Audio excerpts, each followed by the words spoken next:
ایک لڑکے نے مجھے ٹیلی فون کیا، الگ کشمیر میں آپ کی تقریر کرنا چاہتے ہیں. اب میں نے کہا میرے پاس وقت نہیں. کہنے لگے جو آپ کی تقریر سننا چاہتا ہے اس کو کینسر ہے، اس کے پاس وقت نہیں ہے، اس کی آخری خواہش تھی کہ وہ آپ کی تقریر لائیو سن لے. میں کہا ٹھیک ہے. میں گیا، اس کا نام محمد سلیم تھا. میں نے اس سے پوچھا سلیم بھائی کیا حال ہے؟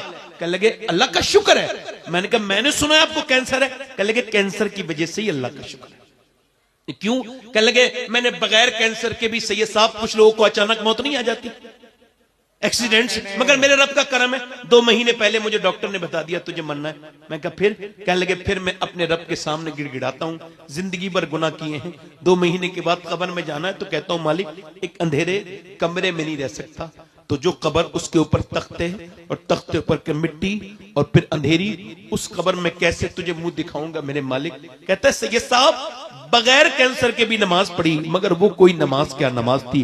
نماز تو اب ہے کہ جب کینسر کا مریض ہوں، جب سر سجدے میں رکھتا ہوں، کیمو کی جلن الگ اپنی طرف ہوتی ہے، مگر کہتا ہے جب میں سر سجدے میں رکھتا ہوں تو میری آنکھیں ڈب ڈبا جاتی ہیں، ایسا لگتا ہے رب کے قریب ہو گیا ہوں، رب سے باتیں کر رہا ہوں. میں اس سے کہتا ہوں مالک بڑا گنہگار ہوں، آج تک کہتے ہیں بڑے سجدے کیے تھے مگر وہ آنسوں میں ڈوبا ہوا سجدہ نہیں کیا. کبھی میں سروا سجدہ جو میں ہوا کہیں تو زمین سے آنے لگی صدا، تیرا دل تو ہے صنم آشنا، تجھے کیا ملے گا نماز میں، تو نے کبھی ایسی نماز ہی نہیں پڑھی.